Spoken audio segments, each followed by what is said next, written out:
یعنی بہت تیز مسالہ دار اور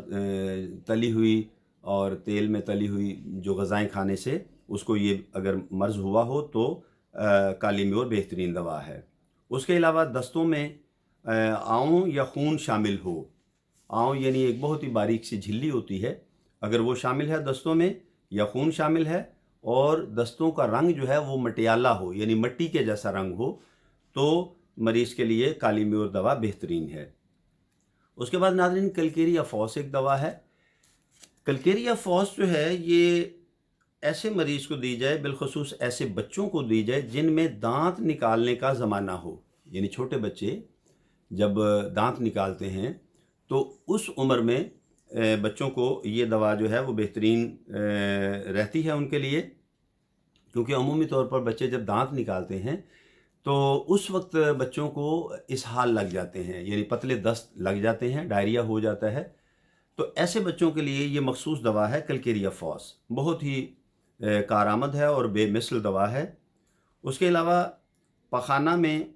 دہی جیسا مادہ اگر نظر آئے تو اس صورت میں بھی مریض کو یہ دوا دی جائے،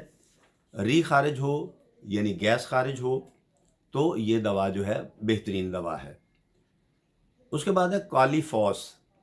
کالی فوس ناظرین ایسے مریضوں کے لیے کامیاب دوا ہے کہ جنہیں چاول کی پیچ کی طرح کے دست آتے ہیں، چاول کی پیچ کے طرح کے جیسے بالکل سفید چاولوں کی پیچ سفید قسم کی ہوتی ہے، تو بالکل اسی طرح کے دست آئیں اور یہ بدبودار پتلا مادہ خارج ہوتا ہو، پیٹ میں نفخ ہو یعنی گیس ہو، ریا ہو، کبھی ناف ٹل جانے سے بھی دست آنے لگتے ہیں، یعنی کبھی کبھار کسی مریض کو ناف اگر اس کی ٹل جائے، اس کو ناف کا مسئلہ بن جائے تو اسے بھی دست آنے لگتے ہیں، اور مریض اگر کمزور ہو جائے تو ایسی صورت میں یہ دوا جو ہے کالی فوس بہترین دوا ہے۔ اس کے بعد ہے ناظرین نیٹرم میور۔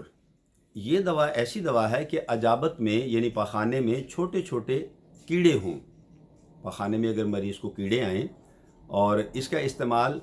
کالی میور کے ساتھ یکے بعد دیگرے دینا زیادہ مفید ہے اس دوا کا، یعنی نیٹرم میور اور کالی میور جو ہے وہ یکے بعد دیگرے استعمال کروائی جائیں مریض کو تو اس سے فائدہ ہوگا۔ اس کے بعد ناظرین دوا ہے نیٹرم سلف۔ نیٹرم سلف جو ہے یہ پاخانے اگر مریض کے سبز رنگ کے ہوں اور زیادہ مقدار میں آئیں تو اسے یہ دوا دی جائے نیٹرم سلف۔ اور اس کے بعد ہے نیٹرم فوس۔ یہ دوا جو ہے ایسی صورت میں دیا جائے جب کہ پاخانہ میں دہی جیسے اخراج ہوں، یعنی دہی کی طرح کا دیکھنے میں لگے پاخانہ اور بدبو بھی تیز ہو اس کی، تو ایسے مریض کے لیے نیٹرم فوس جو ہے یہ بہترین دوا ہے۔ تو ناظرین یہ تو تھیں چند بایو کیمک دوائیں اور ہومیوپیتھک دوائیں جو اس حال کے مریض کو دینی چاہیے۔ اب ایسے مرض کے لیے چند ضروری ہدایات بھی ہیں، وہ بھی ہم بیان کر دیتے ہیں۔ تو اس میں یہ ہے کہ گرم پانی سے انیما کرنا چاہیے مریض کو، اس سے اس کو افاقہ ہوگا، اور چند گھنٹوں کے لیے خوراک بالکل بند کر دیں، کھانا پینا بند کر دیں، گویا ایک روزے کی کیفیت جو ہو روزہ رکھے، اور بعد میں زود ہضم خوراک یعنی جلد ہضم ہونے والی نرم خوراک جو ہے وہ لے، اور وہ بھی آہستہ آہستہ تھوڑی تھوڑی،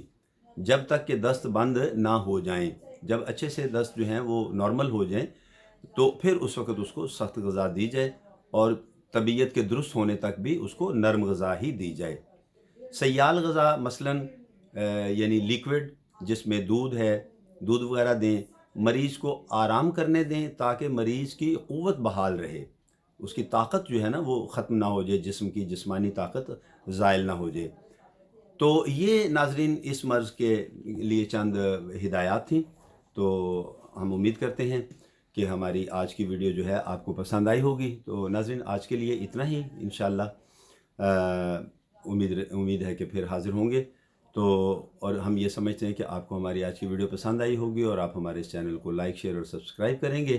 تو ناظرین حیات و صحت رہی تو آئندہ ویڈیو کے ساتھ پھر حاضر ہوں گے، تب تک کے لیے اجازت دیجیے، اپنا اور اپنے پیاروں کا بہت خیال رکھیے گا۔ اللہ ہم سب کا حامی و ناصر ہو، فی امان اللہ۔